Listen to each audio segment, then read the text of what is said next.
இந்த கொஷினை HSBC, அட்லாஷன் இந்த மாதிரி கம்பெனிஸோட இன்டர்வியூஸில் கேட்டிருக்காங்க. ஸோ இந்த கொஷினை எப்படி அப்ரோச் பண்ணி சால்வ் பண்ணுறன்ற பற்றி டீட்டெயில்டாக பார்க்க போகிறோம். ஸோ இந்த கொஷினில் நமக்கு சேலரி டேபிள் கொடுத்துருக்காங்க. அதில் company ID, employee name, salary இந்த மாதிரி 4 காலம்ஸ் இருக்குது. ஸோ இதான் அந்த டேபிளோட சாம்பிள் டேட்டா. ஸோ இங்கே உங்களுக்கு ஒவ்வொரு எம்ப்ளாயோட சேலரி கொடுத்துருக்காங்க with employee names and employee ID. So இப்போ இங்கே என்ன கொஸ்டின்னா, நம்ம இந்த ஒவ்வொரு எம்ப்ளாயோட சேலரியை ஃபைண்ட் பண்ணணும் ஆஃப்டர் அப்ளைங் டாக்ஸஸ். ஸோ இந்த டாக்ஸை அப்ளை பண்ணுறதுக்கு ஒரு சில ரூல்ஸ் இருக்குது. அதாவது ஒரு கம்பெனியோட ஏதாவது ஒரு எம்ப்ளாயோட மேக்ஸிமம் சேலரி வந்து $1000 இருந்துச்சுன்னா அந்த கம்பெனிக்கு டாக்ஸே கிடையாது. அதுவே ஒரு கம்பெனியோட ஏதாவது ஒரு எம்ப்ளாயோட மேக்ஸிமம் சேலரி 1000 to 10K இருந்துச்சுன்னா அந்த கம்பெனியோட டாக்ஸ் பர்சன்டேஜ் 24%. அதே மாதிரி ஒரு கம்பெனியோட ஏதாவது ஒரு எம்ப்ளாயோட மேக்ஸிமம் சேலரி $10K மேலே இருந்துச்சுன்னா அந்த கம்பெனிக்கு டாக்ஸ் பர்சன்டேஜ் 49%. ஸோ இப்போ இந்த சம்மை சால்வ் பண்ணுறதுக்கு முன்னாடி நம்ம இதை எப்படி அப்ரோச் பண்ணுறோம்னு யோசிக்கணும். ஃபர்ஸ்ட் நமக்கு ஒவ்வொரு கம்பெனிக்கும் எவ்வளோ டாக்ஸ் பர்சன்டேஜை ஃபைண்ட் பண்ணணும். அதுக்கு ஒவ்வொரு கம்பெனியோட மேக்ஸிமம் சேலரி எவ்வளோ தெரிஞ்சால் மட்டும்தான் அந்த சேலரியை வச்சு நம்ம கம்பெனிக்கு எவ்வளோ டாக்ஸ் பர்சன்டேஜ் வருது,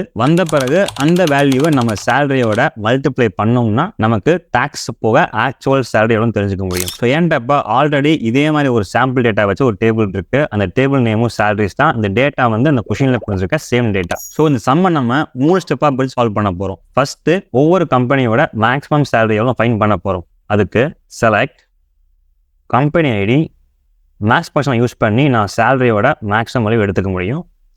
அஸ் மேக்ஸிமம் சேலரி எப்பயுமே கோட் பண்ணுறப்ப நேமிங்லாம் ப்ராப்பராக கொடுங்க. From salary table name group by company ID. Okay, இப்போ இந்த கூட ரன் பண்ணேன்னா எனக்கு வந்து ஒவ்வொரு கம்பெனியோட மேக்ஸிமம் சேலரி கண்டுபிடிக்க முடியும். ஸோ ஃபஸ்ட் கம்பெனியோட மேக்ஸிமம் சேலரி 21,300, செகண்ட் கம்பெனியோடது 700, தேர்ட் கம்பெனி 7,777. ஸோ இப்போ என்னால் இந்த டேட்டாவில் இருந்து ஒவ்வொரு ரோவாக எடுத்து என்னால் டாக்ஸ் வேல்யூவை ஈஸியாக ஃபைண்ட் பண்ணிக்க முடியும். ஆனால் என்னால் இந்த டேட்டாவை ஒரு செப்பரேட் டேபிளில் ஸ்டோர் பண்ண முடியாது. ஸோ அதுக்கு நான் common table expression method use பண்ணி ஒரு டெம் டேபிளில் இந்த டேட்டாவை சேவ் பண்ண போகிறேன். ஸோ நான் இந்த டேட்டாவை ஒரு டெம் டேபிளில் சேவ் பண்ண போகிறேன். அதுக்கு வித் டெம் டேபிள் நேம் இங்கே எனக்கு வந்து மேக்ஸிமம் சேலரிஸ் அஸ் நம்மளுடைய query. இதான் டெம் டேபிள் கிரியேட் பண்ணுறதுக்கான சின்டாக்ஸ். ஸோ இப்போ இந்த டெம் டேபிளில் கால் பண்ண போகிறேன். Select star from maximum salaries. So நான் ரன் பண்ணுறேன். எனக்கு டெம் டேபிள்லேருந்து டேட்டா கூடயே வந்துருச்சு. ஓகேவா? அடுத்து நம்ம டெம் டேபிள்லேருந்து ஒவ்வொரு ரோவாக எடுத்து நம்ம டாக்ஸ் வேல்யூ கூட கம்பேர் பண்ண போகிறேன். அதுக்கு நான் யூஸ் பண்ண போகிறது case when method. Select company ID case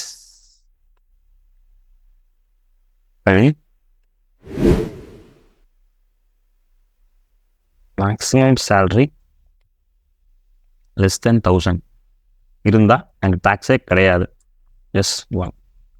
அதுவே when maximum salary between 1000 and 10,000 then 0.76%. ரெண்டுமே இல்லைன்னா எல்ஸ் பாத்தில் 0.51%. 0.51. தென் இந்த கேஸை இன் பண்ண போகிறேன். From max salaries.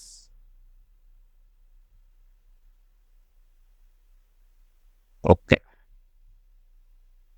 ஸோ நான் அந்த கூட ரன் பண்ணுறேன். ஸோ இப்போ நம்ம ஒவ்வொரு கம்பெனிக்கு டாக்ஸ் வேல்யூ எவ்வளோ ஃபைண்ட் பண்ணியாச்சு. கம்பெனி 1ஓடது 0.51%, கம்பெனி 2க்கு நோ டாக்ஸ், கம்பெனி 3க்கு வந்து 0.76. ஸோ இப்போ நமக்கு ஒவ்வொரு கம்பெனியோட டாக்ஸ் ரேட் கிடச்சிருச்சு. ஸோ நம்மளால் இப்போ ஒவ்வொரு எம்ப்ளாயோட சேலரியை கண்டுபிடிக்க முடியும் ஆஃப்டர் அப்ளைங் டாக்ஸஸ். அதுக்கு நம்ம மெயின் டேபிள் கூட இந்த டாக்ஸ் டேபிளை ஜாயின் பண்ணி அவங்க சேலரியும் டாக்ஸ் ரேட்டையும் மல்டிப்ளை பண்ணால் நமக்கு ஒவ்வொரு எம்ப்ளாயோட சேலரி கிடச்சிரும் ஆஃப்டர் அப்ளைங் டாக்ஸஸ். ஸோ அதுக்கு நான் அதே மாதிரி இந்த டாக்ஸ் டேட்டாவையும் ஒரு டெம் டேபிளில் ஸ்டோர் பண்ணுறேன். ஸோ அதுக்கு நான் இந்த டாக்ஸ் டேட்டாவை ஒரு டெம் டேபிளில் ஸ்டோர் பண்ண போகிறேன். Tax rates as S. So இப்போ நம்ம மெயின் டேபிளில் நம்ம டேக்ஸ் டெம் டேபிள் கூட ஜாயின் பண்ண போகிறோம். Select star from salaries as yes dot company ID is dot employee ID is dot employee name is dot salary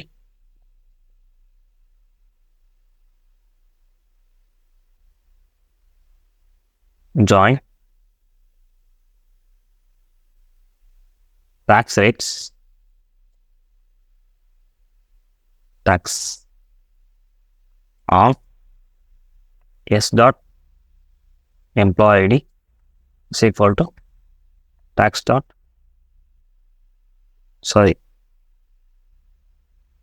it's a company ID one s dot company ID tax dot company ID. Okay, இப்போ நம்ம salary டேபிளையும் நம்ம tax டேபிளையும் join பண்ணியாச்சு. But நமக்கு தேவை ஒவ்வொரு எம்ப்ளாயோட salary after applying taxes. So அதுக்கு நம்ம இந்த சேலரியோட நம்ம டேக்ஸ் ரேட்டை மல்டிப்ளை பண்ணணும்.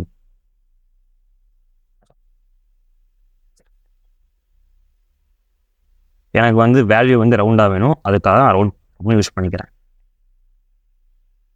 I don't want in decimal values, so I using round function. So அவ்வளோதான் நம்மளுடைய கோட். இந்த கோடை நம்ம ரன் பண்ண போகிறேன். ஓகே, ஸோ இப்போ நமக்கு ஒவ்வொரு எம்ப்ளாயோட சேலரி கிடச்சிருச்சு ஆஃப்டர் அப்ளைங் டாக்ஸஸ். எனக்கு வந்து இந்த ரோவோட நேம் மாற்றணும். அதுக்கு அஸ் சேலரி. ஸோ இப்போ நீங்கள் பார்த்தீங்கன்னா நமக்கு வந்து காலம் நேம் கரெக்டாக வந்துருச்சு, ப்ளஸ் ஒவ்வொரு எம்ப்ளாயிக்கும் சேலரி வந்து கரெக்டாக வந்துருச்சு ஆஃப்டர் அப்ளைங் டாக்ஸஸ். ஸோ இந்த கோடை அப்படியே காப்பி பண்ணி நம்மளுடைய கொஷினில் பேஸ்ட் பண்ண போகிறேன். நான் ரன் தர்றேன், சப்மிட். எஸ், நம்ம ஆன்சர் கரெக்ட் ஆயிடுச்சு. ஸோ உங்களுக்கு இந்த கொஷினில் டவுட் எதாவது இருந்துச்சுன்னா மறக்காமல் கமெண்ட்டில் பிங் பண்ணுங்கள், நாங்கள் அதுக்கு ரிப்ளை பண்ணுறோம். அண்ட் இந்த மாதிரி இன்டர்வியூ கொஷின்ஸை சால்வ் பண்ண கற்றுக்கிறதுக்கு மறக்காமல் நம்ம பேஜை ஃபாலோ பண்ணிக்கோங்க.